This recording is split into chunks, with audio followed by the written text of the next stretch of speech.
పార్టీలో ఎలాంటి విభేదాలు లేవు. నాయకుడు ఎటువంటి బాధ్యతలు అప్పగిస్తే ఆ బాధ్యతలు క్రమశిక్షణ గల కార్యకర్తగా నిర్వర్తిస్తాను.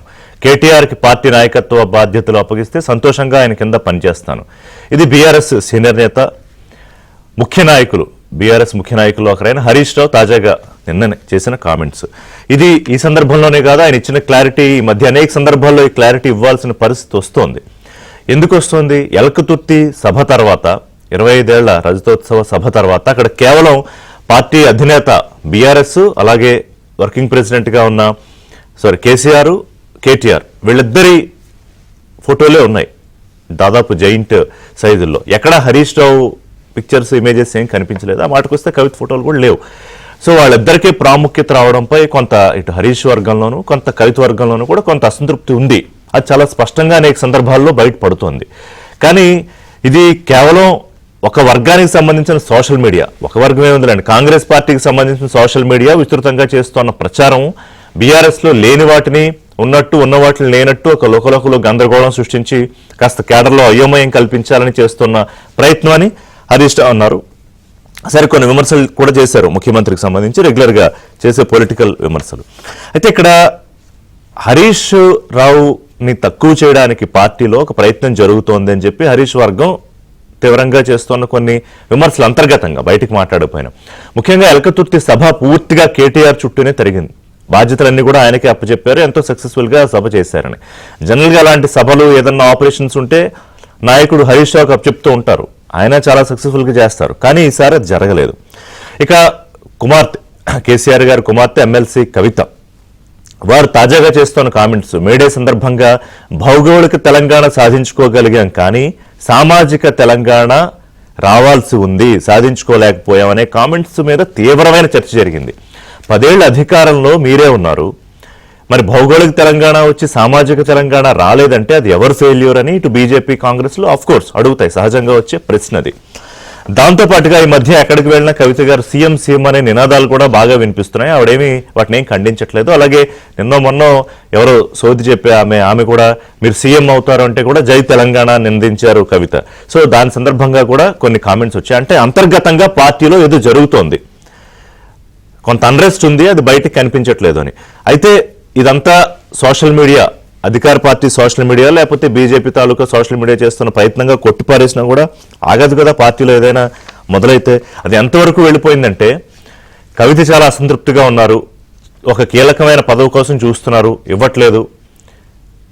ఈ మధ్య ఆవిడ ఓన్ ఎజెండాతో మాట్లాడుతున్నారు. సో అసలు అది సొంత పార్టీ కూడా పెట్టేసుకుంటారేమో అన్నంత వరకు వెళ్ళిపోయింది. అది ఎంతవరకు నిజమో తెలియదు మనకి. ఆ చర్చలు అయితే జరుగుతున్నాయి. అంటే పార్టీలో సరైన ప్రాధాన్యం దక్కట్లేదు కవితకు అనేది అయితే ఒకటి, ఆవిడ గుర్రుగా ఉన్నారు అని చెప్పి కేసీఆర్తో కూడా మాట్లాడుతున్నారు, కానీ కేటీఆర్కు ఉన్న ప్రాధాన్యత కవితకు రావట్లేదు అని. అంటే ఇక్కడ చూస్తే ఒకవైపు హరీష్ రావు కొంత అసంతృప్తిగా ఉన్నారని, కవిత కొంత అసంతృప్తిగా ఉన్నారని. ఒకవైపు కేటీఆర్ ఏమో ప్రభుత్వం మీద పూర్తి స్థాయిలో మనం యుద్ధం చేయాలి, ఎన్నిక వరకు కాదు అని చెప్పి ఆయన అంటూ ఉంటే, ఈలో పార్టీలోనే అంతర్గతంగా ఉన్న మరి రభస సద్దుమడుగుతుందా, అసలు ఉందా లేదా అనేది ఒకటి. ఏ పార్టీ అయినా అంతర్గతంగా కొన్ని ఇష్యూస్ ఉంటాయి, లేకుండా ఉండదు. కాంగ్రెస్ పార్టీలో మనం ఎప్పుడు అంతర్గత ప్రజాస్వామ్యం మాట్లాడుకుంటాం. ముఖ్యమంత్రి ఎవరున్నా, పిసిసి చీఫ్ ఎవరున్నా, మిగతా వాళ్ళు చాలా మంది ముఖ్యమంత్రులా ఫీల్ అవుతారు, వాళ్ళు మాట్లాడే మాటలు మాట్లాడుకుంటూ ఉంటారు. కానీ ప్రాంతీయ పార్టీలో అలా ఉండదు. నాయకుడు ఒక గీత గీస్తే, ఒక బరిలో ఉండమని చెప్తే ఆ బరిలోనే ఉండాలి. కానీ ఇప్పుడు ఆ బరి దాటి బయటకు వస్తున్న పరిస్థితి ఏమన్నా కనిపిస్తోందా? ఇంకో మాట అన్నారు ఏంటంటే, నన్ను ఇంకా బాధ పెట్టారు 6 నెలలు జైల్లో ఉంచి, ఇంకా ఎందుకు బాధ పెట్టాలని చూస్తున్నారు, నన్ను రెచ్చగొడితే ఇంకా చాలా విషయాలు మాట్లాడాల్సి వస్తుంది, త్వరలోనే బయట పెడతానంటే ఎవరిని ఉద్దేశించి అన్నారు? ఎవరామని రెచ్చగొడుతున్నారు? ఎవరామని జైల్లో పెట్టారు? ఒకవేళ బీజేపీ కనుక సరే పొలిటికల్ ఇదిలో ఒకవేళ పొలిటికల్ అండర్స్టాండింగ్ సరిగా సెట్ అవ్వక అనేక కారణాలతో మనం అనుకున్నాం ఎన్నికల ముందు పెడితే, మరి ఆవిడ బీజేపీని ఉద్దేశించి అన్నారా, లేకపోతే సొంత పార్టీ నేతలే ఆమెను టార్గెట్ చేస్తారని మాట్లాడుతున్నారా? ఇవన్నీ కూడా చాలా చర్చగా మారాయి తెలంగాణ రాజకీయాల్లో. మాట్లాడదాం. ఆమె అన్న కామెంట్ ఏంటంటే, నాపై కొందరు సొంత పార్టీ నేతలే పనిగట్టుకుని తప్పుడు ప్రచారం చేస్తున్నారు, వారెవరో నాకు తెలుసు, సమయం వచ్చినప్పుడు అన్ని బయటకు వస్తాయి అని. సో ఈ వ్యతిరేక ప్రచారాలు చేస్తున్నది ఎవరు? పార్టీలో నిజంగానే అన్రెస్ట్ ఉందా, లేకపోతే క్రియేట్ చేయాలని అధికార party social media చేస్తోందా? Harish Rao అంతర్గతంగా కొన్ని ఇష్యూస్ ఉంటాయి. అది సరే కాంగ్రెస్ అయినా, బీజేపీ అయినా, జాతీయ పార్టీలతో ఒక వ్యవహారం. రీజనల్ పార్టీస్లో సాధారణంగా నాయకుడు చెప్పిన గీత దాటే అవకాశం ఉండదు. అలాగే బయట పార్టీలు కూడా లోపలికి చొచ్చుకొచ్చి ఏదో డిస్టర్బెన్స్ క్రియేట్ చేసే అవకాశాలు కూడా తక్కువే ఉంటాయి. మరి ఏం జరుగుతోంది బీఆర్ఎస్ లో? నాతో పాటు స్టూడియోలో సామా రామ్మోహన్ రెడ్డి గారు ఉన్నారు, టీపీసీసీ అధికార ప్రతినిధి, టీపీసీసీ కమ్యూనికేషన్స్ చైర్మన్ గా ఉన్నారు. గెల్లు శ్రీనివాస్ యాదవ్ గారు బీఆర్ఎస్ ముఖ్య నాయకులు, విఠల్ గారు బీజేపీ సీనియర్ నాయకులు, అంది సత్యం గారు ప్రముఖ విశ్లేషకులు. నమస్కారం అండి అందరికీ. Welcome to ABN breakfast show. So Srinivas Yadav గారు, ఏం జరుగుతోందని అన్నట్టుగా పార్టీలో ఏం జరగట్లేదు అనేది కొట్టిపారేయద్దు, ఏదో జరుగుతోంది. కానీ ఎందుకు జరుగుతోంది? ఎందుకు కవిత ఈ మధ్య మీడియా సందర్భంగా చేసిన కామెంట్స్ కానివ్వండి, లేకపోతే పలు సందర్భాల్లో చేసిన కామెంట్స్ కానివ్వండి, ఆవిడ ఎక్కడికి వెళ్ళినా అభిమానులు అనుయాయులు సీఎం సీఎం అంటూ నినాదాలు చేయడం కానివ్వండి, అలాగే తాజాగా నిన్న హరీష్ రావు గారు పలు సందర్భాల్లో ఆయన వివరణ ఇచ్చుకున్నారు, మళ్ళీ నిన్న కూడా వివరణ ఇచ్చుకున్నారు. ఎందుకని? సార్, మా పార్టీలో ఇలాంటి అంతర్గతంగా ఏం లేవు. ఎందుకంటే ఇంకా కేసీఆర్ గారి నాయకత్వంలో మా పార్టీ కొనసాగుతూ ఉన్నది. ఎక్కడ కూడా నాయకత్వం విషయంలో ఎక్కడ అసలు చర్చ లేదు, అంతర్గతంగా ఎక్కడ చర్చ లేదు. బహిరంగంగా మీరు మీడియాలో కొన్ని సోషల్ మీడియా వచ్చిన వార్తలను ఆధారంగా చేసుకొని మీరు కొన్ని స్టోరీలు చేయడం, కొన్ని డిబేట్ పెట్టడం తప్ప వాస్తవం మా పార్టీలో ఎలాంటి అదైతే ఏం లేదు. ఇప్పుడు కాదు కవిత అన్న మాటలు, వారు అన్న మాటలు ఏంటంటే మీడియా సందర్భంగా మనం భౌగోళిక తెలంగాణ అయితే సాధించుకోగలిగాం కానీ సామాజిక తెలంగాణ సాధించుకోలేకపోయాం అన్నారు. చాలా చాలా క్రూషియల్ కామెంట్ అది. ఎందుకంటే 10 ఏళ్లు బీఆర్ఎస్, సరే టీఆర్ఎస్ నుంచి బీఆర్ఎస్ గా మారిన పార్టీ అధికారంలో ఉండి ఉద్యమ నేత నుంచి ఫక్తు రాజకీయ పార్టీగా మారి అప్రతిహతంగా రెండోసారి అధికారంలోకి తీసుకొచ్చిన కేసీఆర్ సామాజిక తెలంగాణ సాధించలేకపోయారు అని కేసీఆర్ కుమార్తె చెప్పడం, అది ఎవరో బయట వాళ్ళు చెప్తే ఇంకొకలా ఉండేది. ఇప్పుడు సామాజిక తెలంగాణ కేసీఆర్ గారు చేయలేదని చెప్పి ఎక్కడ మాట్లాడలేదు. అసలు సామాజికంగా బడుగు బలహీన వర్గాలకు చాలా మందికి అవకాశం ఇచ్చి ఒక రిప్రజెంటేషన్ ఇచ్చి పార్లమెంట్ లో కానీ అసెంబ్లీ కానీ మామూలు వ్యక్తులకు అసాధారణంగా దూరంగా ఉన్న అట్టడి వర్గం ఉన్న ప్రజలకు ఇలా అవకాశం ఇచ్చి రాజకీయంగా ముందుకు తీసుకెళ్లిన నాయకుడు కేసీఆర్ గారు. అది ఎవరు కాదని సత్యం. కానీ ఇంకా ప్రపోర్షనేట్ పెరగాల్సిన అవసరం ఉందనే అంశంలో మాత్రమే ఇవాళ కవిత గారు మాట్లాడారు. ఇవాళ ఆమె జర్నీ మనం చూసుకుంటే కూడా ఎన్నో అనేకమైన ఒక సోషల్ ఇష్యూస్ మీద రెగ్యులర్ గా మాట్లాడుతున్నది. అది మాట్లాడడం తప్ప చెప్పండి? అది తప్పు కాదు, ఆవిడ మాట్లాడుతున్నారు. తనకంటూ తనకు ప్రత్యేక పంధాతో మొదటి నుంచి కూడా, ఇప్పుడు తెలంగాణ జాగృతి పేరుతో వారు ఉద్యమంలో పోషించిన పాత్ర కానివ్వండి, సరే బతుకమ్మ విషయంలో కొంత అటు ఇటు ఆమె మీద విమర్శ వచ్చాక కొంత డౌన్ సైజ్ చేసుకున్నారు. కానీ నా పాయింట్ ఏంటంటే తనకు ప్రత్యేక రాజకీయ పంధా ఎంచుకున్నారు. ఈ మధ్య మీరే చెప్పండి, నేను విన్నది ఏంటంటే ఆవిడ కార్యక్రమాల్లో కూడా బీఆర్ఎస్ నాయకులు గాని అనుచరగణం గానీ ఎక్కువగా కనిపించట్లేదు అని పోతున్నారండి. వాళ్ళంతా బీఆర్ఎస్ కార్యకర్తలే, వాళ్ళు వేరే కాదు. వాళ్ళు కూడా బీఆర్ఎస్ కార్యకర్తలే. బీఆర్ఎస్ పార్టీ తరఫునే బీఆర్ఎస్ పార్టీ కార్యకర్తలు అందరూ పార్టిసిపేట్ చేస్తున్నారు, ప్రత్యేకంగా కాదు కదా. సో ఏం లేదంటారు అయితే? మా పార్టీ అసలు అంతర్గతంగా ఏం లేదని అందరూ కేసీఆర్ గారి నాయకత్వాన్ని బలపరుస్తూ మరొకసారి కేసీఆర్ గారిని ముఖ్యమంత్రిగా చూడాలని మా పార్టీలో పైనుంచి మొదలుకుంటే కింది వరకు ప్రతి కార్యకర్త కూడా మళ్ళీ కోరుకుంటున్నారు. అనేకమైన వేదికల మీద కేటీఆర్ గారు కూడా చాలా స్పష్టంగా చెప్పారు, మన నాయకుడు కేసీఆర్ గారిని మరొకసారి మన ముఖ్యమంత్రిగా చూసడానికి ప్రతి ఒక్క కార్యకర్త పనిచేయాలని చెప్పి వారు కూడా చెప్పడం జరిగింది. హరీష్ రావు గారు చాలా క్లియర్ గా నిన్న చెప్పారు, గతంలో 100 సార్లు చెప్పారు. కేసీఆర్ గారు ఏదంటే కేసీఆర్ గారు ఏ నిర్ణయం తీసుకున్నా కూడా ఆ నిర్ణయాన్ని కట్టుబడి పనిచేస్తామని చెప్పడం జరిగింది. హరీష్ రావు గారు చెప్పారు కానీ కవిత గారు చెప్పలేదు ఏంటి? ఎక్కడ కవిత గారు కూడా మాట్లాడారు, ఏమన్నారు? అనలేదు. హరీష్ రావు ఇంత కుండ బద్దలు కొట్టినట్టు చెప్పాడు కానీ ఆయన కవిత గారు ఇదిగో మా అధినేత మా నాయకుడు కేసీఆర్ ఏది చెప్తే పార్టీలో అదే అందరూ తూచ తప్పకుండా ఫాలో అవుతాము, నేను క్రమశిక్షణ కలిగిన కార్యకర్త అని కవిత గారు చెప్పలేదే ఎక్కడ? నిన్న కవిత గారు కూడా మాట్లాడారు, మీరు ఒకసారి మీరు అబ్జర్వ్ చేయండి సార్. ప్రజల్లో నేను కరెక్ట్ చేసుకుంటా, ఒకవేళ మిస్ అయితే ఎక్కడ చెప్పుకుంటే కనుక నేను చూస్తా. కానీ నా దృష్టిలో నా రీసెర్చ్ లో ఎక్కడ కనిపించలే, అది అందుకని అడుగు. మరొకసారి మీరు అబ్జర్వ్ చేయండి సార్. కవిత గారు కూడా చాలా స్పష్టంగా చెప్పారు, బీఆర్ఎస్ పార్టీకి ప్రతిరోజు ప్రజల్లో పెరుగుతున్న ఆదరణ చూసి ఓర్వలేక ఇలాంటి వార్తలు ప్రకటిస్తారు, ఇలాంటి కామెంట్స్ చేస్తుంటారు. అయినా ఇలాంటి నా మీద ఎన్నో సార్లు వచ్చినాయి, అయినా నేనేం పట్టించుకోలేదు, అవన్నీ పట్టించుకోను, నా పని నేను చేసుకుంటా పోతా. ఇప్పటికే దాదాపు 40కి పైగా నియోజకవర్గాల్లో నేను పర్యటించిన, ఎక్కడ చూసినా కూడా బీఆర్ఎస్ పార్టీకి ఆదరణ పెరుగుతుంది. 47 నియోజకవర్గాల్లో ఉన్న ఒపీనియనే నేను చెబుతున్నాను అని కూడా చెప్పారు ఆవిడ. నేను మాట్లాడతాను కాదు కదా, అక్కడికి వస్తాను నేను. ఇప్పుడు రామ్మోహన్ రెడ్డి గారు అంతా మీరే చేశారు, ఎందుకంటే వాళ్ళ హరీష్ రావు వివరణ ఇచ్చుకోవడానికి కానీ అన్నిసార్లు అసలు ఏమీ లేని దానికి లొల్లు ఏముందయ్యా బాబు మీరు గొడవ అని. అదేమో కాంగ్రెస్ పార్టీ హ్యాండిల్స్ నుంచే, సోషల్ మీడియానో ట్విట్టరో ఏదైనా కానివ్వండి అక్కడి నుంచే వస్తుందని. సరే కవిత గారి విషయంలో కూడా కాంగ్రెస్ పార్టీ విభేదాలు సృష్టించిందని. నేనేమంటానంటే ఎంతో కొంత పార్టీలో అంతర్గతంగా లేనిదే బయట నుంచి వెళ్లి చేసే అవకాశం తక్కువ, లేదా మరి మీరు దానికి సమర్థులు మీరు చేస్తున్నారు, మీరే చెప్పాలి. రిషి గారు, ముందుగా మీకు ప్యానల్ ఉన్న పెద్దలకి అండ్ ఏబిఎన్ ప్రేక్షకులందరూ కూడా గుడ్ మార్నింగ్. Good morning. ఇప్పుడు నిప్పులు ఏందే పొగ వస్తుందా? నిప్పులు ఏందే పొగనైతే రాదు కదా. వాళ్ళ లోపల వాళ్ళ కుటుంబంలో ఉంటున్నటువంటి కుంపటి పొగ లెక్క సమాజంలోకి వచ్చింది. అది కూడా ఎవరెంబడి ఆ నాయకులు ఎంబడి తిరిగేటటువంటి నేతలతోటే సమాజంలోకి వస్తుంది. కాంగ్రెస్ పార్టీకి ఏం కలబడుతుందా, లేకపోతే వాళ్ళ యొక్క వ్యక్తిగత అంశాలను మనం ప్రస్తావించాల్సినటువంటి పని మాకు అంతకంటే కూడా లేదు. ఎందుకంటే జరిగినటువంటి పరిణామాలను క్రోనలాజికల్ గా మీరు తీసుకుంటే, అటు కవిత గారు రిలీజ్ అయినప్పటి దగ్గర నుంచి సీఎం కాడ మొదలైన పంచాయతీ ఆడికించి తీసుకుంటే, తర్వాత హరీష్ రావు గారు, తర్వాత కేటీఆర్ గారు, తర్వాత ఆధిపత్య పోరు, ఈ ముగ్గురు మధ్యలో కూడా ఎవరు కనిపించినాడో ఎవరు వ్యక్తిగతంగా వాళ్ళ యొక్క అనుచరులతోటి సీఎం అనిపించుకునేటటువంటిది పంచాయతీలకి మరి దారి తీసింది అనేటటువంటి సమాజం మాట్లాడుకుంటున్నటువంటి వ్యవహారం. అయితే మన ఎల్కతుర్తిలో జరిగినటువంటి సభ గురించి గిట్ట మనం మాట్లాడుకుంటే, ముందు హరీష్ రావు గారిని ముంగటుండి ఆ రోజు సభ దగ్గర కొంచెం హడావిడి చేసిండు, ఎక్కడ సభ ప్రాంగణం జరగాలి ఏంది అనేది. తర్వాత ఎందుకు కనిపించలేదు సార్? అసలు కనిపించినటువంటి మళ్ళా ఎందుకు రాలేదు? అది తర్వాత కేటీఆర్ గారు వచ్చిండ్రు. ఎందుకంటే మా ప్రస్తావనలో కూడా మేము అన్నాం, ఎందుకంటే మాకుంటున్నటువంటి సమాచారంలో పత్రికలలో వస్తున్నటువంటివి మనం చదివితే, హరీష్ రావు గారు అక్కడికి దూరంగా ఉంటున్నటువంటి పరిస్థితులు వారి యొక్క పెద్దల నుంచి వచ్చినాయి అనేటటువంటి వెనికిడి వినిపిస్తుంది అనేటటువంటి పత్రికలు రాసినాయి. నేను చెప్పాల్సిన అసలు అట్లా కూడా నేను ఒకటే అంటున్నా, అక్కడ డామినేషన్ అనేటటువంటి స్పష్టంగా కనిపిస్తుందని.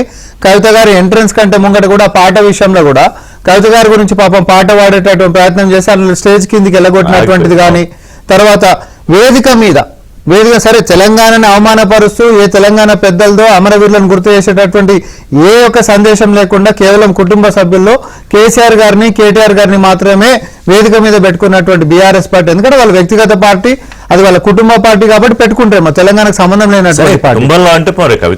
కానీ ఆధిపత్యంలో కేటీఆర్ గారు మాత్రమే అక్కడ కనిపించి కుటుంబ సభ్యులు కూడా లేనటువంటిది మొదటిసారి అక్కడ కనిపించినటువంటి సమాజానికి అంత పెద్ద సభ పెడితే. అంతేకాదు ఆడ కేసీఆర్ గారు మాత్రమే మాట్లాడిండ్రు, మిగతా కుటుంబ సభ్యులు ఎవరు కూడా మాట్లాడినటువంటి పరిస్థితి దేనికోసం వచ్చింది అని అంటే, సపోజ్ కేటీఆర్ మాట్లాడితే సీఎం అనే పంచాయతీ, మళ్ళీ కవిత గారు మాట్లాడితే సీఎం అనే పంచాయతీ, మళ్ళీ హరీష్ రావు గారు మాట్లాడితే సీఎం పంచాయతీ. పుసుకునే ముగ్గురిట్లలో ఎవరికైనా గట్టి సౌండ్ వచ్చింది అనుకో, సపోజ్ హరీష్ రావు గారే మేనేజ్ చేసి ఎక్కువ మందితో అనిపించుకుని అనుకుందాం, అప్పుడు పంచాయతీ పెద్దదవుతుంది. కాబట్టి ఇదంతా కేవలం కేసీఆర్ గారు మాట్లాడి చేయడమే ఉంది. సాధారణంగా అభిమానం ఉంటే వాళ్ళే అంటున్నారు. ఇప్పుడు కాదు, నిజంగా మనం మాట్లాడుకుంటే వాళ్ళు అంటారు అనుచరులు వాళ్ళు అవ్వాలని కోరుకుంటుందా, వీళ్ళు ఏమన్నా మీరు అనండి అంటారా? ఇప్పుడు ఏది అంశం ఎక్కడ ఉన్నా తండ్రి దగ్గర పంచాయతీ అనేటట్టు ఉందని చాలా స్పష్టంగా కనిపిస్తుంది. కవిత గారు చదువుకున్నటువంటి వ్యక్తి కాదు, సమాజం మీద అవగాహన లేనటువంటి వ్యక్తి అంతకంటే కాదు. ఆమె ఒక వ్యాఖ్య తెలంగాణ అనేటటువంటిది భౌగోళికంగా మాత్రమే వచ్చింది, సామాజికంగా రాలేదు అనేటటువంటిది తన లోపల ఉంటున్నటువంటి అసంతృప్తిని చాలా స్పష్టంగా సమాజానికి తెలియజేయడం జరిగింది. అంతేకాదు దాని మీద మళ్ళా కూడా అడిగినప్పుడు పరిస్థితులకు అనుగుణంగా మాత్రమే నేను సామాజిక తెలంగాణ అంశాన్ని నేను చెప్పిన మళ్ళా కూడా అక్కడ ఉన్న పరిస్థితిని నేను చెప్పాను. పోనీ నేను అంటున్నటువంటిది పలానా దానికి వీరు పక్కదారి పట్టించారు అనేటటువంటి అంశంతో తిరస్కరించింది కూడా కాదు.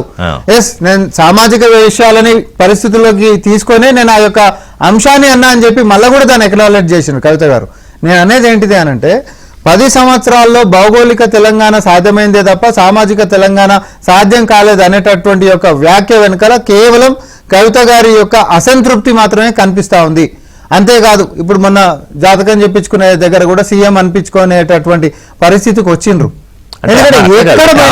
మీరు త్వరలో సీఎం అవుతారు అంటే వెంటనే అందరూ నాయకత్వం వర్ధిల్లాలి అంటే ఆవిడ జై తెలంగాణ అన్నారు. ఇప్పుడు అట్లా అనకపోతే మళ్ళీ తెలిసిపోతుంది కదా, మొత్తం స్క్రిప్ట్ అయితే ఎట్లా సార్, కొంచెం తెలంగాణ సెంటర్ కూడా వేయాలి కదా అక్కడ, కాబట్టి వేసిండ్రు అనుకుందాం.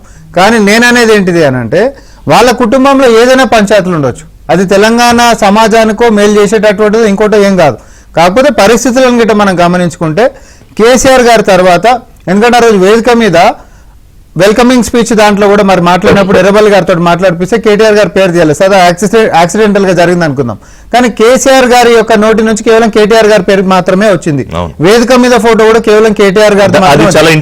ఆధిపత్య పోర్లో ఖచ్చితంగా కేటీఆర్ గారు హరీష్ రావు గారిని పక్కకు వేసిండు, కవిత గారిని దేకట్లేదు అనేటటువంటి పరిస్థితి మేము కాదు సార్, బీఆర్ఎస్ పార్టీ కార్యకర్తల్లోనే ఎక్కువ గుసగుసలు కాదు. ఇప్పుడు ఆడుకుంటున్నారు. ఇంకోటి ఏంటంటే ఇదంతా మీరు ఎందుకు సృష్టించారని అంటున్నారంటే ఇప్పుడు ఇవాళ కాంగ్రెస్ పార్టీ ఏదైతే కొంత ఇబ్బందులుగా ఉందో, ఈ మధ్య ముఖ్యమంత్రి కొంత ఆర్థిక పరిస్థితి గురించి ఓపెన్ గా చెప్పే కొంత విమర్శలు వచ్చాయో, పరిపాలన చేత కాదని అదని ఇదని, దీన్ని కాస్త డైవర్ట్ చేయడానికి ఇవాళ కేసీఆర్ గారి కుటుంబంలోనూ ఆ పార్టీలోనూ జరుగుతోందని కాంగ్రెస్ పార్టీయే ఒకటి సృష్టించిందని కూడా వస్తుంది. బీఆర్ఎస్ పార్టీలో ఏం జరుగుతోంది అంటే ఇటు హరీష్ ఏ వర్గం లేదా అన్ని వర్గాలు ఒకటే అని చెప్తున్నారు.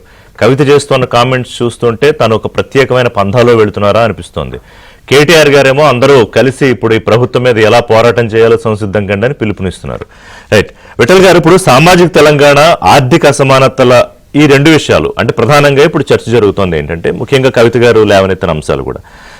మరి ఏడాది కిందట వచ్చారు రేవంత్ రెడ్డి, ఆయన సరే ఏడాదిన్నర అయింది ముఖ్యమంత్రిగా అయ్యి. 10 ఏళ్ల పాటు పాలించిన బీఆర్ఎస్ వైపు వేళ్లు చూపిస్తాయా లేకపోతే ఇప్పుడున్న ప్రభుత్వం వైపు చూపిస్తాయా వారు చేసిన కామెంట్స్? మీరు ఒక జడ్జిగా చెప్పండి. యా, తప్పకుండా సార్. రిషి గారు, మీకు అక్కడ ఉన్నటువంటి ఇద్దరు మిత్రులకి, రాము గారికి, శ్రీనివాస్ గారికి, అదేవిధంగా వీక్షకులకు గుడ్ మార్నింగ్ తెలియజేస్తూ, డెఫినెట్ గా ఇది మంచి చర్చ. ఇప్పుడు ఉన్నటువంటి రాజకీయాల్లో టిఆర్ఎస్ పార్టీని ప్రజలు ఎట్లా చూస్తారంటే అది ఒక private limited company, regional party కాబట్టి వారసత్వ గొడవలు ఉంటాయి. అన్ని రాజకీయ ఒక టిఆర్ఎస్ కే పరిమితం కాదు, డిఎంకే కావచ్చు, టీడీపీలో ఉన్నటువంటి గతంలో జరగవచ్చు. ఇది సహజంగా ఇంతకాలం జరిగినటువంటి కోల్డ్ వార్ ఇవాళ బహిరంగంగా బయటపడుతున్నారు. చాలా రోజుల నుంచి కోల్డ్ వార్ ఉన్నారు. మొన్నటి సభతోటి మాజీ ముఖ్యమంత్రి గారు కేసీఆర్ గారు చెప్పకనే తన వారసుని ప్రకటించాడు వేదిక పైన. అంటే వేదిక పైన ఇద్దరు ఫోటోలు మాత్రమే, సీఎం కేసీఆర్ గారి ఫోటో, అదేవిధంగా కేటీఆర్ గారి ఫోటో.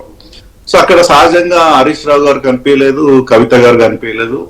సో ఇది చర్చ అక్కడి నుంచి చర్చ దారి తీస్తుంది. ఇవాళ నిజంగా చెప్పాలంటే ఈ పార్టీ పుట్టినప్పటి నుంచి ప్రజలతో మమేకమై, అదేవిధంగా కార్యకర్తలు మమేకమై పనిచేసినటువంటి క్రియాశీల నాయకుడు అంటే హరీష్ రావు గారు. ఈ రోజు వరకు కూడా ప్రజల్లో ఎవరైనా అడుగుతారు, ఈవెన్ ప్రతిపక్ష పార్టీలు ఏ పార్టీ నాయకులను అడిగినా హరీష్ రావు గారి యొక్క వారి యొక్క క్రియాశీల పాత్ర పార్టీలో గానీ ఉద్యమం కానీ చాలా కీలకం. 2006-07 తర్వాత కేటీఆర్ గారు వచ్చారు, కవిత గారు వచ్చారు, వాళ్ళు పనిచేస్తా ఉన్నారు కాదని కాదు. ఇవాళ ఈ వారసత్వం కూడా ఎక్కడి దారి తీస్తారు అనేది ఇవాళ మనం చర్చించుకోవాల్సిన అంశం ఉంది. ఈ మాట అనలేదు కానీ 2 చర్చలు జరుగుతుంది. పాకిస్తాన్ 3 ముక్కలు అవుతుంది, టిఆర్ఎస్ కూడా 3 ముక్కలు అవుతుంది అన్నటువంటి చర్చ జరుగుతా ఉంది. అంటే కేసీఆర్ గారి తర్వాత ఇవాళ హరీష్ రావు కానీ పాకిస్తాన్ తో పోలిక, నిన్న కూడా హరీష్ రావు గారు రేవంత్ రెడ్డి పాకిస్తాన్ పోల్చారు. పాకిస్తాన్ అయినా నమ్ముతున్నారు కానీ మీరు కూడా ఇప్పుడు పాకిస్తాన్ పోలికి తీసుకొచ్చారు. టీఆర్ఎస్ పార్టీ ముక్కలు కావాలని బీజేపీ కోరుకుంటుంది.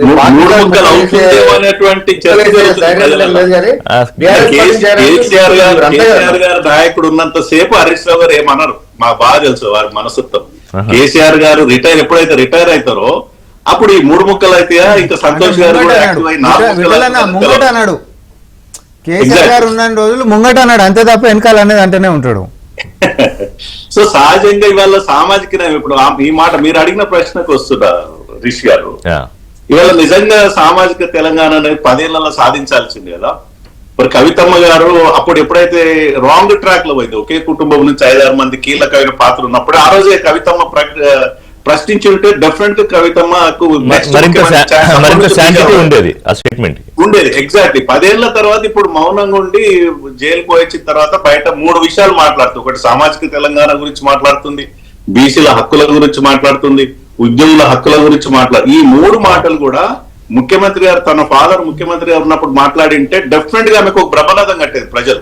ఫాదర్ పైన తన ఫాదర్ కనీసం 2వ దఫా ముఖ్యమంత్రి అయిన తర్వాత 10 సంవత్సరాల తర్వాత అధికారం లేనప్పుడు ఈ చర్చ పెట్టడం అంటే తన ఎగ్జిస్టింగ్ కోసం ప్రయత్నం ఇది. ఇవాళ 1.5 సంవత్సరంన్నర ఇది కాంగ్రెస్ పార్టీ కూడా సామాజిక తెలంగాణ మేనిఫెస్టో పెట్టుకున్నారు. మా రామ్భాయ్ చెప్పాలి, సామాజిక తెలంగాణ కాంగ్రెస్ పార్టీ ఎప్పుడు సాధిస్తుంది, 42% రిజర్వేషన్ ఎప్పుడు ఇస్తుంది, మరి ఈ మొత్తం అది చర్చలండి. అది మళ్ళీ అందులో డీటెయిల్ గా మనకి వెళ్తే టైం ఇప్పుడు వాళ్ళ చేతుల్లో 4 కోట్లనే ఉంది కదా. అదే వాళ్ళు చేయమని చెప్పారా, అది ఒక చర్చ మళ్ళీ చేద్దాం ఇంకొకసారి. అయితే విఠల్ గారు మీరు అనుకుంటుంది ఏంటంటే ఇప్పుడు శ్రీనివాస్ ఆయన ఏమన్నాడు, అట్లా ఏం లేదు, ఏదో మీరు ఊరికనే ఊసిపోక చెప్తాను కబుర్లు బీజేపీ కాంగ్రెస్ అని చెప్పి. కానీ పరిస్థితి అయితే అట్లా లేదు, ఏదో సంథింగ్ ఈజ్ హ్యాపెనింగ్. అది ఏ స్థాయిలో ఉందో మనకు తెలియదు ఆ ఇంటెన్సిటీ ప్రస్తుతానికి, అంతేనా? ఇప్పుడు ఈ సభ తర్వాత రిషి గారు, ఇప్పుడు ఎల్కతుర్తి సభ తర్వాత అంతవరకు ఉన్న కోల్డ్ వారి వాళ్ళ బహిరంగంగా అవుతుంది. అంటే ఎక్కడ కవితమ్మ దూసుకుపోతుందని కేటీఆర్ గారి భయం. ఓకే, హరీష్ రావు గారు తన పని తను ప్రజల్లో ఉంటాడు కాబట్టి తన పని తను చేసుకుంటూ ఓపిక పడుతుంది. నిజంగా హరీష్ రావు గారికి ఉన్న ఓపిక స్థానం చాలా గొప్పది. అంటే ఆయన చాలా సందర్భంలో హరీష్ రావు గారు పార్టీ అంతర్గత అవమానించబడ్డాడు అనేది కూడా టీఆర్ఎస్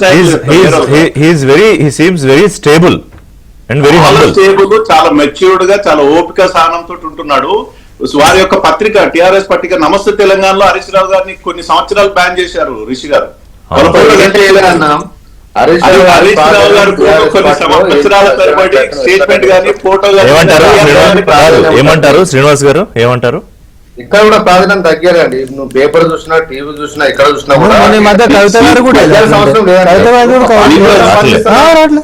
నమస్తే తెలంగాణ ఒక సంవత్సర కాలం హరీష్ అన్న కనిపించలేదు. లేదు శ్రీనివాస్ యాదవ్ గారు, విఠల్ అన్ని బాగా డీప్ గా ఫాలో అవుతాడు. అంటే మీరు ఫాలో అవ్వరని చెప్పడం ఉద్దేశం కాదు, కానీ ఆయన అన్ని బాగా, మేబీ అది కరెక్ట్ అబ్జర్వేషన్ ఏంటుంది. సామా చెప్తున్నారు ఈ మధ్య కవిత గారు కూడా పెద్దగా నమస్తే తెలంగాణలో ఎక్కువగా ఎస్టాబ్లిష్ కావట్లేదు. ఒకసారి సత్యం గారితో కూడా మాట్లాడదాం, మళ్ళీ మీ దగ్గరికి వస్తా. ఒకసారి శ్రీనివాస్ గారు వస్తా, ఒకసారి సత్యం గారికి మనం హలో చెప్పేద్దాం. ఒక్క నిమిషం సత్యం గారు నమస్తే, థ్యాంక్ యూ ఫర్ వెయిటింగ్ అండి, thanks for the patience. Sir ఏంటి ఇప్పుడు ఏం జరుగుతోంది పరిస్థితి? ఏదో కొంత అంతర్గతంగా ఏదో చిన్న డిస్టర్బెన్సెస్ లేకపోతే అసలు ఇవాళ మనం చర్చే పెట్టాం. ఇప్పుడు సోషల్ మీడియాలో జరుగుతుందని ఆధారంగా తీసుకుని నేను ఎప్పుడు పెద్ద చర్చలు చేయను, ఎందుకంటే అక్కడ రకరకాల వ్యవహారాలు నడుస్తూ ఉంటాయి. ఎంతో కొంత మనకి ఒక ఇన్ఫర్మేషన్ వస్తే తప్ప కాంక్రీట్ గా నేను దాని చర్చ జోలికి వెళ్ళను. సో ఇవాళ తాజాగా మన కవిత గారు చేస్తున్న కామెంట్స్ కానివ్వండి, నిన్న హరీష్ రావు గారు ప్రెస్ మీట్ పెట్టి మాట్లాడిన విషయాలు కానివ్వండి, ఏమి డ్రా చేయొచ్చు దీని నుంచి? ఇప్పుడు ఉద్యమంలో గాని మంత్రివర్గం ఏర్పడిన తర్వాత గాని కేసీఆర్ తర్వాత సెకండ్ ప్లేస్ హరీష్ రావుదే. ప్రజల హృదయాలను అయితే ఖచ్చితంగా రెండో స్థానం హరీష్ రావుదే. ఓకే, ఇంతకుముందు మన మిత్రులు అన్నట్టు క్రియాశీలకంగా ఉంటాడనేటువంటిదే కాదు, ఇనిషియేషన్ అద్భుతమైనటువంటి ఇనిషియేషన్ ఉంది. నేను ఒక 5,000 మంది ఎంప్లాయీస్ రెగ్యులైజేషన్ గురించి 2-3 ఏళ్లు హరీష్ రావు ఇంటికి ఉదయం 8-9 పోతే దర్దాపు ఒక 25 మంది ఎమ్మెల్యేలు ఎమ్మెల్సీలు పనులు చేయించడానికి హరీష్ రావు దగ్గరకు వచ్చేవాళ్ళు. ఒక 300-400 మంది, దరిదాపు 500 మంది క్యాంపస్ నిండిపోయి ఉండేవాళ్ళు రిప్రజెంటేషన్స్ కొరకు. వాళ్ళకి ఇంకెవరు ప్రగతి పని పోయి కేసీఆర్ గెలవలేరు, ఇంకో మంది ఆ స్థాయిలో ధైర్యంగా రెస్పాన్స్ ఇవ్వలేదు. కాబట్టి ఎప్పుడు పోయినా ఇక్కడ మిగతా మంత్రుల హెడ్ క్వార్టర్స్ లో మిగతా ఖాళీగా ఉండేది, ఉదయం లేచారా లేదా అనేది అనుమానం వచ్చేది నాకు. కానీ ఇక్కడ మాత్రం క్యాంపస్ నుండి కిటకెట్లాడేది. ఆయన ఆ ఇనిషియేషన్ తీసుకుంటూ, అంటే అది కేసీఆర్ చేసినా నేను చేసిన ప్రభుత్వం కోసమే అన్నటువంటి ఉద్దేశంతో చేశాడు. కానీ ఆ తర్వాత వేటు పడింది. ఏమిటి వేటు అన్నప్పుడు ఇద్దరిని మంత్రివర్గం నుంచి దూరం ఉంచి కేటీఆర్ మాత్రం వర్కింగ్ ప్రెసిడెంట్ గా పెట్టాడు. అంటే హరీష్ రావు దగ్గరకు వచ్చే ఎమ్మెల్యేలు ఎమ్మెల్సీలు అంతా కూడా ఫంక్ అయ్యారు. మళ్ళీ హరీష్ రావును కలిస్తే టికెట్ రాదనేటువంటి స్థితి సృష్టించారు. తర్వాత దరిదాపు మొత్తం నాయకులందరూ కూడా కేటీఆర్ గెలవాలి తప్ప ఇంకోళ్ళు గెలవటానికి వీళ్ళేదో ఒక ఛానలైజ్ చేయగలిగాడు కేసీఆర్.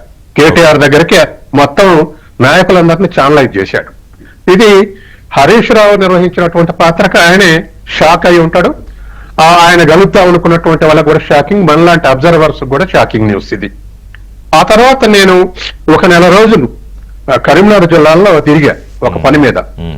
ఎక్కడ కూడా టిఆర్ఎస్ శ్రేణులు కట్టినటువంటి ఫ్లెక్సీలలో హరీష్ రావు పాళ్లే దరిదాపు నిషేధించినట్టుగా ఉంది.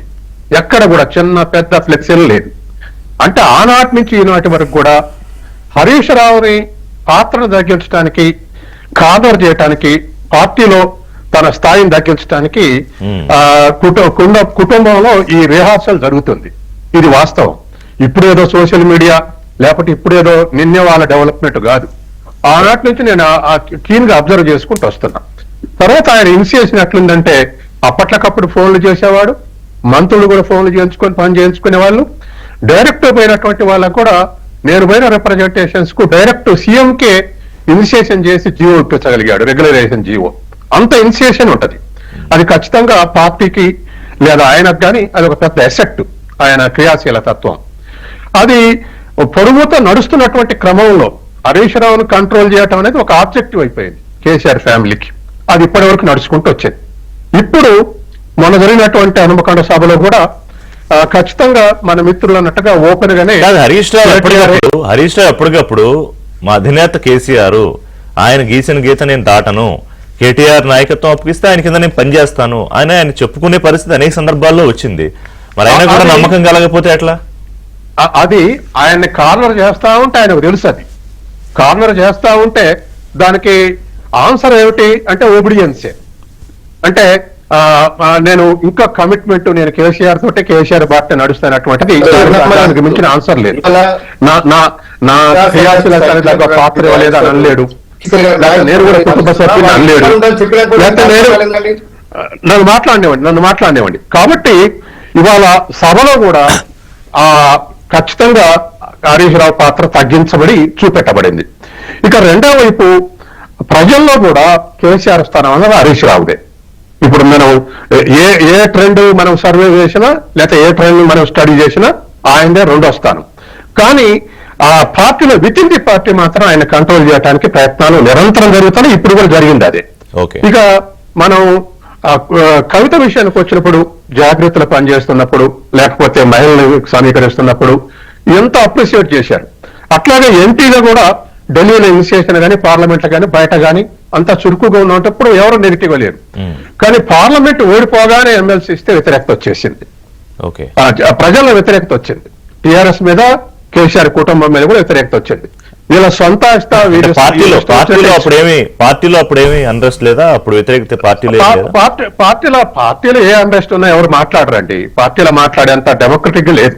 మన విఠల్ గారు అన్నట్టుగా ప్రాంతీయ పార్టీల్లో వారసత్వం కోసం కొట్లాడే తప్ప డెమోక్రటిక్ గా ప్రశ్నించేది. నేను ఎందుకు అడిగానంటే కవిత గారు ఇవాళ ఏదైతే ఫీల్ అవుతున్నారో, కొంత ఆవిడ సఫికేషన్ ఫీల్ అవుతున్నారో, దీని తాలూకా బీజాలు అప్పుడే పడ్డాయా అనేది?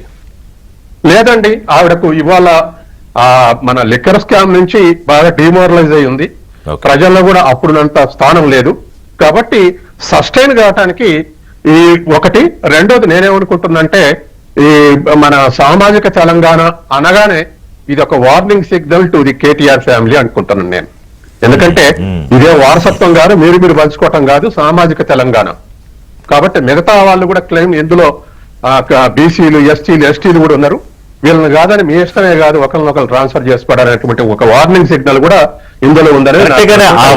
ఆ వార్నింగ్ సిగ్నల్ సాక్షాత్తు కేసీఆర్ కుమార్తె వెరీ మచ్ పొలిటికల్లీ ఆస్పిరెంట్ అయిన కవిత గారి నుంచి రావడాన్ని ఎట్లా చూస్తాం అనేది కూడా, కుమార్తె ఎమ్మెల్సీ కల్వకుంట్ల కవిత మీద వ్యతిరేకంగా ప్రచారం చేస్తున్న నేతలు ఎవరు? వాళ్ళని ఎంకరేజ్ చేస్తున్నది ఎవరు? వెనకాల కవిత కీలకమైన పార్టీ పదవి ఆశిస్తున్నారనే ప్రచారం చేస్తున్నది ఎవరు?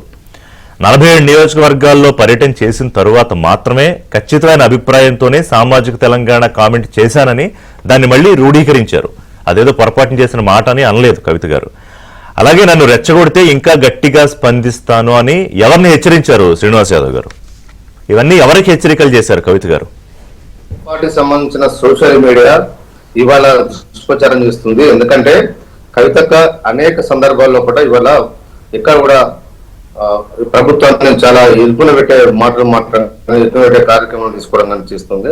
ఇవాళ సామాజిక తెలంగాణ అంశం ఇంతకుముందు మీరు ప్రస్తావించారు కాబట్టి ఇవాళ ఈ ప్రభుత్వమే కదా, కాంగ్రెస్ పార్టీ కదా అధికారంలోకి వచ్చిన తర్వాత బీసీలకు 42% రిజర్వేషన్ ఇస్తామని చెప్పి మాట ఇచ్చింది కాంగ్రెస్ పార్టీ కదా. దాన్ని అమలు చేయాలని చెప్పి దాని మీద అనేకమైన ప్రోగ్రామ్స్ తీసుకోవడం కానీ జిల్లాలో పర్యటించడం తీర్మానం చేసి పంపించారుగా. దాన్ని ఏమంటారు, తీర్మానం చేసి మేము పంపించాలి అండి. బీఆర్ఎస్ పార్టీ కూడా రాష్ట్ర శాసనసభ తీర్మానం చేసి కేంద్రానికి పంపించింది. కేంద్రానికి కేంద్రానికి పంపించడానికే మీరు కాంగ్రెస్ పార్టీ మేనిఫెస్టో పెట్టారు. తీర్మానం మేము చేసి పంపించాం. కానీ మీరేమన్నారు, మేము కేంద్రానికి సంబంధం లేకుండా రాష్ట్రమే నిర్ణయం తీసుకుంటది అని చెప్పి వాళ్ళు మాట్లాడారు. గతంలో కూడా ఇవాళ చట్టసభలో ఇవాళ బీసీలకు రిజర్వేషన్ తగ్గించడంలో కాంగ్రెస్ పార్టీ ప్రధాన పాత్ర ఉంది. ఇవాళ బీసీల రిజర్వేషన్ తగ్గడం కాంగ్రెస్ పార్టీ విషయం వద్దాం, ఇంకా అనేక సందర్భాలు మాట్లాడాలి. కాంగ్రెస్ పార్టీ గురించి ఇంకా 3 ఏళ్ళ అధికారంలో ఉంటుంది, అయిపోలేదు కాదు. నాపై కొందరు సొంత పార్టీ నేతలే, నేనన్న మాటలు కాదు, కవిత గారన్న మాటలే కాదు, నాపై కొందరు సొంత పార్టీ నేతలే పనిగట్టుకుని తప్పుడు ప్రచారం చేస్తున్నారు. వినండి, వారెవరో నాకు తెలుసు, సమయం వచ్చినప్పుడు అన్ని బయటకు వస్తాయని కవిత గారు చేసిన కామెంట్సే, అవే మాట్లాడుతున్నాం మనం. నేనేమంటున్నా, ఎక్కడ కూడా మా పార్టీ సొంత పార్టీ నాయకులు నా మీద ఇట్లా చేసి ట్రోల్ చేస్తున్నారు చెప్పి ఎక్కడ కూడా మాట్లాడలేదు. ఇలా కాంగ్రెస్ పార్టీ సోషల్ మీడియానే ఈ రకంగా ట్రోల్ చేస్తుంది. నాయకత్వం విషయంలో కూడా మా పార్టీ ఎలాంటి ఎవరికి కూడా భిన్నాభిప్రాయాలు లేవు. ఖచ్చితంగా కేసీఆర్ గారి నాయకత్వంలో ముందు పోతాం. హరీష్ రావు గారు కూడా చాలా సందర్భాల్లో చెప్పారు, కేటీఆర్ గారికి వారి నాయకత్వం ఇచ్చిన నేను పనిచేస్తాను చెప్పారు. కవిత కూడా గతంలో చెప్పడం జరిగింది. కేటీఆర్ గారి నాయకత్వం విషయంలో కూడా మా పార్టీలో ఎలాంటి ఇప్పుడు మీరు ఒక మాట అన్నారు శ్రీనివాస్ యాదవ్ గారు, కవితకు కూడా గతంలో చెప్పడం జరిగింది అన్నారు. నా ప్రశ్న అదే, గతంలో చెప్పారు ఇప్పుడు ఎందుకు చెప్పట్లేదు అని. ఇప్పుడు హరీష్ రావు పెట్టారు. ఏమంటారు సార్, ఆల్రెడీ చెప్పారు కదా, ఆల్రెడీ చెప్పిన తర్వాత మళ్ళీ చెప్పాల్సిన అవసరం లేదు.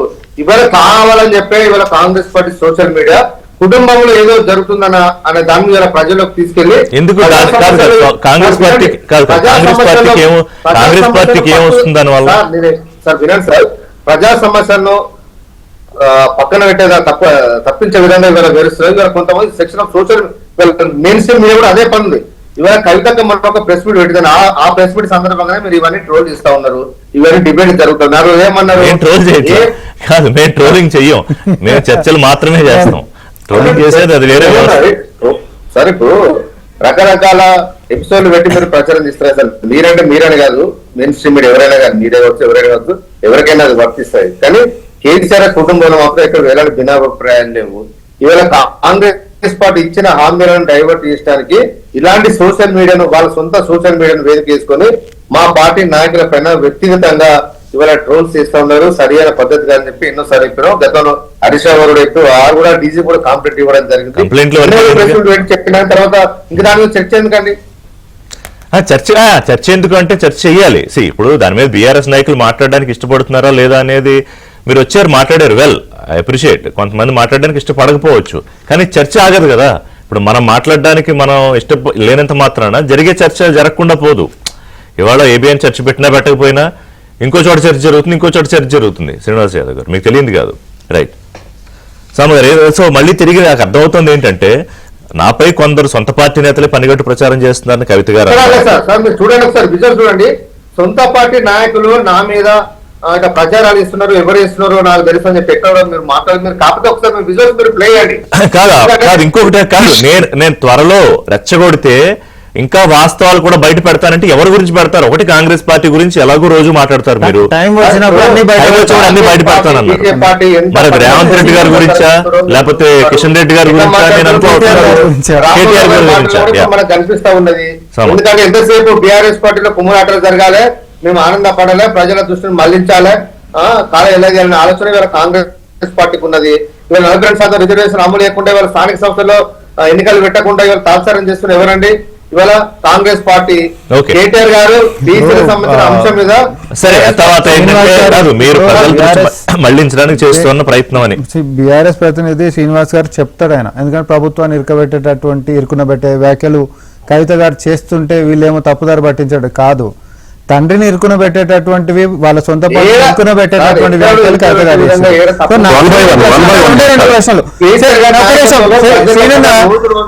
ఒకసారి నా ప్రశ్నకు జవాబు చెప్పు.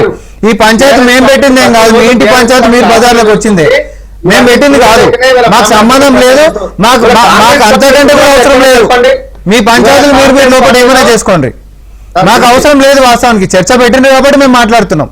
నేను అడిగినటువంటి ఒకటే జవాబు చెప్పండి, ఒకటే జవాబు చెప్పండి. ముఖ్యమంత్రి కాదు ఒకటే జవాబు చెప్పండి. సామాజిక కాదు భౌగోళిక తెలంగాణ మాత్రమే వచ్చింది, సామాజిక తెలంగాణ రాలేదు. ఒకసారి నాది పోదు. నాయకత్వం మార్పించాలో కాంగ్రెస్ పార్టీ బహిరంగంగా మాట్లాడుకుంటాను, వాళ్ళకి కుమ్ములాటలు ఎంత ఉన్నాయి. ఎవరు కూడా రేవంత్ రెడ్డి గారి నాయకత్వాన్ని యాక్సెప్ట్ చేస్తలేరు. సరే అది కాంగ్రెస్ పార్టీలో అంతర్గత ప్రజాస్వామ్యం ఎక్కువ, అది ఓకే. కానీ ప్రాంతీయ పార్టీలో కాదు, ఒక నిమిషం శ్రీనివాస్ యాదవ్ గారు, ప్రాంతీయ పార్టీలో కేసీఆర్ ఏంటి స్టాల్వార్ట్ లీడర్ ఆఫ్ తెలంగాణ. కేసీఆర్ ఒక మాట చెప్తే ఆగే పరిస్థితి పార్టీలో నాయకులది. కానీ వాళ్ళు కేసీఆర్ కుమార్తె వచ్చి కామెంట్స్ చేస్తున్నప్పుడే కదా చర్చ జరుగుతోంది, లేకపోతే చర్చ ఎక్కడ? శ్రీనివాస్ యాదవ్ గారు ఒక నిమిషం సామా మాట్లాడేసి మాట్లాడదాం. హోటల్ గారు కూడా మాట్లాడలే కదా సార్, పార్టీ గురించి వ్యతిరేకంగా మాట్లాడింది నేను అనలా. కానీ మాట్లాడలే, పార్టీలోని నాయకుల పట్ల కూడా ఎక్కడ కూడా అసహనాన్ని వ్యక్తం చేయాలి. కాంగ్రెస్ పార్టీ భారతీయ జనతా పార్టీ చేస్తున్న వాళ్ళ సోషల్ మీడియా విష ప్రచారం మీద భారతీయ జనతా పార్టీ కూడా రైట్. దాని గురించి విఠల్ గారు మాట్లాడే ముందు ఒక నిమిషం మీరు మాట్లాడారు కదా, మిగతా వాళ్ళు మాట్లాడేది. రిషి గారు, మనం ఎన్ని మాట్లాడుకున్నా స్వయప్రకటిత జాతీయ పార్టీ అయినటువంటి బీఆర్ఎస్ పార్టీ కానీ ప్రాంతీయ లక్షణాలను ఎప్పుడు కూడా పోగొట్టుకోలేదు. దానికి అల్టిమేట్గా కూడా డెసిషన్ మేకర్ ఎవరు అని అంటే కేసీఆర్ గారే. ఆయన ఉన్నన్ని రోజులు కూడా ఆయన ఎట్లా అనుకుంటే అట్లా వీళ్ళు మాత్రం పైకైనా చేయాల్సినటువంటి పరిస్థితి అది కాదని చెప్పి భిన్నంగా పోయేటటువంటి పరిస్థితి లేదు కాబట్టి సో అల్టిమేట్ డెసిషన్ మేకర్ ఎవరు అని అంటే కేసీఆర్ గారు. ఆయన మొన్న ఎల్కతుర్తి సభలో నా యొక్క రాజకీయ వారసుడు కేటీఆర్ అని చెప్పి పరోక్షంగా ప్రజలందరినీ పిలిపించి మరి ఆ యొక్క సభ సాక్షిగా కేటీఆర్ గారి బొమ్మను పెట్టినప్పుడే మనం దాన్ని తీసుకోవచ్చు. ఆయన చెప్పినట్టు శ్రీనివాస్ గారు చెప్పినట్టు ఆయన ఎప్పుడో వర్కింగ్ ప్రెసిడెంట్ చేసినప్పుడే ఒక క్లారిటీ ఇచ్చినట్టు కాదా? వర్కింగ్ ప్రెసిడెంట్ అయినంత మాత్రాన ఆధిపత్యం ఉండాల్సినటువంటిది ఏం లేదు కదా. ఎందుకంటే వర్కింగ్ ప్రెసిడెంట్ అయినంత మాత్రాన ఎవరైనా కూడా క్రియాశీలక పాత్ర పోషించరు. ఎన్నికల కంటే ముంగట ఎవరి పాత్ర వాళ్ళు పోషించరు. కానీ నేను అనేది ఏంటిది అని అంటే కేసీఆర్ గారు ఆ వేదిక పెట్టిన తర్వాత, కేటీఆర్ గారిని చేసిన తర్వాత హరీష్ రావు గారి పరిస్థితి ఏంది, కవిత గారి పరిస్థితి ఏంది, ఆయన అంటున్నట్టు భిన్నాభిప్రాయాలు గిట్ట లేవని మనం అనుకుందాం. అందరు బొమ్మలు పెట్టేది ఉండే కదా. వర్కింగ్ ప్రెసిడెంట్ కాబట్టి ఆయన కొంచెం పెద్ద పెట్టి మీతో కూడా కవర్ నలుగురు ఫోటోలు పెడితే అది ఫోటోలు పెడుతున్నారు. సార్ మొత్తం తెలంగాణ లీడర్లు పెట్టుకుంటే మరి వీళ్ళ కుటుంబాలు పెట్టుకునేది ఉండే. ఎందుకు పెట్టలే? కేవలం వాళ్ళ పిక్చర్ దేనికోసం పెట్టుకోరు అంటే they just wanted to give a message. కానీ అలా సీనియర్ మీరు ఎన్ని మాట్లాడినా ఒక్కటైతే నిజం. ఈరోజు హరీష్ రావు గారి పరిస్థితి ఏంటి అంటే టీ బ్యాగ్ లాంటిది. ఆ టీ బ్యాగ్ చేతిలో నిర్ణయం అనేటటువంటిది కేసీఆర్ గారి చేతిలో ఉంటున్నప్పుడు ఆయన చేతిలో ఏముంటుంది సార్? మనం ఎన్ని మాట్లాడుకున్నా ఆయన ఇప్పుడు కొడుకు లెక్కనో బిడ్డ లెక్కనో పోయి అసంతృప్తిని కడుపులో మంటని కేసీఆర్ గారి దగ్గర చెప్పుకోలేనటువంటి పరిస్థితి, నాయనతోటి కొట్లాడేటటువంటి పరిస్థితి పిల్లలకు ఉంటున్నట్టు హరీష్ రావు గారికి ఉంటుందా? ఉండదు. కాబట్టి ఇక్కడనో అక్కడనో ఏడో తాను మాట్లాడుతున్నటువంటి ఇప్పుడు కాదు హరీష్ రావు కూడా ఆయన బిడ్డలాగి సాకాడు కదా, ఎందుకు ఉండదు? సరే ఉందా లేదా అనేటటువంటి బయటికి మనకు కనిపిస్తూనే ఉంది కదా. బిడ్డ లెక్కన సాగితే అందరినీ సమానంగానే చూడాలి. కాబట్టి మాత్రం బిడ్డల్ని మాత్రమే ముంగట్ పెట్టి హరీష్ రావు గారిని పక్కకు నెట్టేసినటువంటి ఏం సందేశం ఇచ్చింది? అందరినీ కూడా బిడ్డ లెక్క చూసినట్టు సభకి కేటీఆర్ గారిని మాత్రమే ముందుకు నూకి తర్వాత కవిత గారిని ఎంట్రీ చేయించి హరీష్ రావు గారిని మాత్రం పక్కకు నెట్టేసినటువంటి అవసరం ఏమొచ్చిందండి? రేవంత్ రెడ్డి గారికి కలవలేదు. ఎందుకు చెప్పండి? ఎమ్మెల్యే గారికి ఇంతవరకు ముఖ్యమంత్రి గారికి కలవలేదు. నాకు అర్థం కాలేదు. ఎవరు గెలవలేదు అంటారు? నర్సంపేట ఎమ్మెల్యే గారు ఇంతవరకు కూడా ముఖ్యమంత్రి గారిని కలవలేదండి. నాయకత్వాన్ని కూడా కాంగ్రెస్ పార్టీ ఎవరు అందరూ యాక్సెప్ట్ చేస్తలేరు. ఏం చెప్దాం అనుకుంటున్నావు? వారు ముఖ్యమంత్రి ఉండే కూడా అందరికి ఇష్టం లేదు. వారు చాలా మంది కూడా కాదండి. ఇప్పుడు కాంగ్రెస్ పార్టీలో అది కొత్త కాదు. కాదు ఇవాళ రేవంత్ రెడ్డి ముఖ్యమంత్రి ఉన్నప్పుడు కాదు, అంతకుముందు కిరణ్ కుమార్ రెడ్డి ఉన్నప్పుడు లేకపోతే రాజశేఖర రెడ్డి ఉన్నప్పుడు కాదండి. కాంగ్రెస్ పార్టీలో ఎవరు ముఖ్యమంత్రి ఉన్నా ఈ పక్కన ఒక వర్గం ఉంటుంది. 1, 2, 3, 4 బ్యాచ్లు ఉంటాయి. మనం ఎన్నికల ముందే అనుకున్నాం 30 మంది సీఎంలు రెడీగా ఉన్నారు కాంగ్రెస్ పార్టీకి అని. మరి బీఆర్ఎస్ లో వాళ్ళు ఎంతమంది సీఎంలు రెడీగా ఉన్నారు? అది కదా చర్చ. విఠల్ గారు నా ప్రశ్న ఏంటంటే ఒక నిమిషం శ్రీనివాస్ గారు ఒక నిమిషం. కాదు 10 ఏళ్లు లేని బీసీ, ఇప్పుడు 10 ఏళ్లు లేని బీసీ ఎజెండా ఇప్పుడు కవిత గారు ఎందుకు ఎత్తుకున్నారు చెప్పండి? కాంగ్రెస్ పార్టీ ఎన్నికల్లో శ్రీనివాస్ గారు ఇంకా నాకు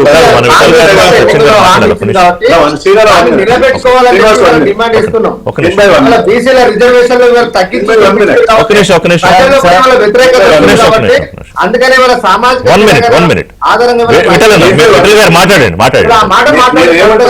10 సంవత్సరాల్లో టిఆర్ఎస్ పార్టీ కవితమ్మ ఎందుకు మాట్లాడలేదని ఇప్పుడు మీరు అడిగే ప్రశ్నకి ఏంటంటే తనకి జైలు పోయిన తర్వాత తన మొత్తం క్రెడిబిలిటీ జీరో తెచ్చుకుంది.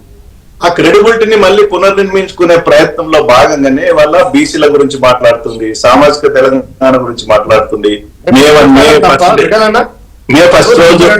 ఇంకొక మాట కూడా అన్నారు 6 నెలలు నన్ను జైల్లో పెట్టి బాధ పెట్టారు, సరిపోదా? ఆమె ఉద్దేశం ఏంటంటే నేను జైలుకు పోయి కష్టపడ్డా ఆయన నాకు గుర్తింపలేదు, సముచిత స్థానం ఇస్తలేదు పార్టీ అనేటట్టు బాధ. త్యాగం నేను చేశాను, దానికి గుర్తింపు రావట్లేదు.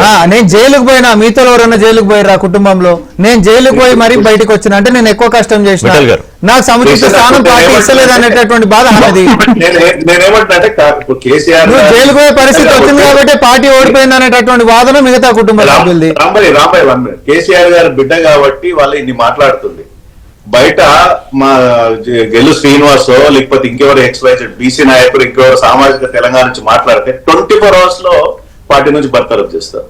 ఈటల రాజేందర్ గారు జరిగింది. నో డౌట్ 24 hours 12 గంటలు 24 గంటలుగా కాదు 12 hours లో పార్టీ నుంచి బహిష్కరిస్తారు నిర్దాక్షిణ్యంగా, ఒక నోటీస్ కూడా ఇవ్వకుండా. వాళ్ళ ఫ్యామిలీ పార్టీ కాబట్టి బహుశా హరీష్ రావుని కంట్రోల్ చేయడానికి కవిత మాట్లాడుతుందా లేదా ఇది యాక్చువల్ కొత్త యాంగిల్, ఇది కొత్త యాంగిల్. సమావేశాన్ని హరీష్ రావు గారిని కంట్రోల్ చేయాలంటే కవితమ్మ కుటుంబంలో ఎప్పటి నుంచి ఉందండి హరీష్ రావు ఏకైక పార్టీ బీఆర్ఎస్ పార్టీ అండర్స్టాండింగ్ కూడా కాంగ్రెస్ స్టాండ్ తీసుకోలేదు. ఒకటైతే టైం అవుతుంది. KTR is not equal to Harish Rao. ఆ లీడర్ కి ఏదైతే స్థానం లేదో హరీష్ రావు లేదు, అది ఉండదు కూడా. నేను పార్టీ గురించి మాట్లాడుతాను.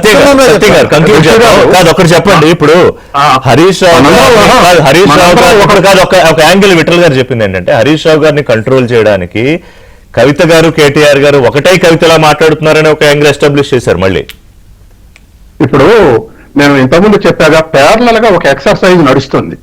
ఏది హరీష్ రావుని ఎట్లా కంట్రోల్ చేయాలన్నటువంటి ఎక్సర్సైజ్ ఇవాల్సి కాదు, నేను చెప్పిన నాటి నుంచే ఆ ఎక్సర్సైజ్ నడుస్తుంది. కానీ హరీష్ రావుకి అంతకన్నా ఆల్టర్నేటివ్ లేదు. నేను అనుచరులు చెప్పడం కన్నా ఆప్షన్ లేదు. ఒకవేళ కాదని చెప్పాలంటే పార్టీ నుంచి బయటకు వెళ్ళి చెప్పాల్సి వస్తుంది, లేదా చెప్తే బయటకు వెళ్లాల్సి వస్తుంది. హరీష్ రావుకు రైట్ టైమింగ్ కూడా కాదు. కాబట్టి అది ఒకటి ప్యారలల్ గా నడుస్తుంది. రెండోది మనం ఒక పాయింట్ మిస్ అవుతున్నాం. ఇవాళ కవిత ఇంకో మాట కూడా అన్నది, నన్ను ఇతరులు విమర్శిస్తుంటే పార్టీ చూసుకోవాలి, పార్టీ రియాక్ట్ కావట్లేదు అంటే కూడా ఒక మాట అన్నది. కాబట్టి అంటే పార్టీ నన్ను పట్టించుకోవట్లేదు నేనే జవాబు అనేటువంటి కాబట్టి ఇవాళ సరే సత్యం గారి పార్టీ కాదు అనలిస్ట్ కదా, ఆయన చెప్పడం కాదు. ఇప్పుడు ఆయన ఏమీ లేని విషయం చెప్పడు కదా, ఆయనకే వస్తుందని రాజకీయ నాయకుడు. ఇప్పుడు సత్యం గారు ఇప్పుడు కవిత మీద వచ్చే విమర్శలకు వినిపించట్లా. ఇప్పుడు కవితకున్న అభిప్రాయం ఏంటంటే పార్టీ రియాక్ట్ కావట్లేదు నన్ను క్రిటిసైజ్ చేస్తే అనేటువంటిది మనకు ఎస్టాబ్లిష్ చేసింది తనే. కాబట్టి ఖచ్చితంగా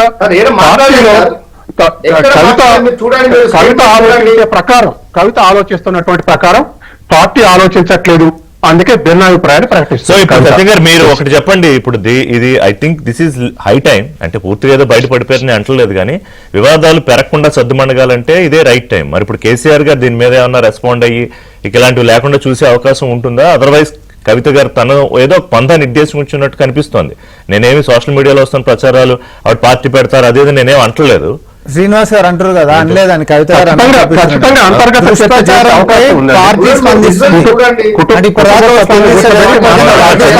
ఆశిస్తున్నాను.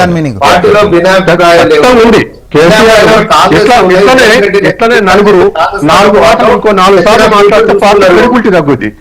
కేసీఆర్ వీళ్ళందరినీ కూర్చోబెట్టి మాట్లాడే అవకాశం ఉంది, ఎందుకంటే పార్టీ క్రెడిబిలిటీ కాపాడుకోవడానికి ఆ ప్రయత్నం చేస్తాడు. దాంట్లో గతంలో చేశాడు, ఇప్పుడు కూడా చేస్తాడు.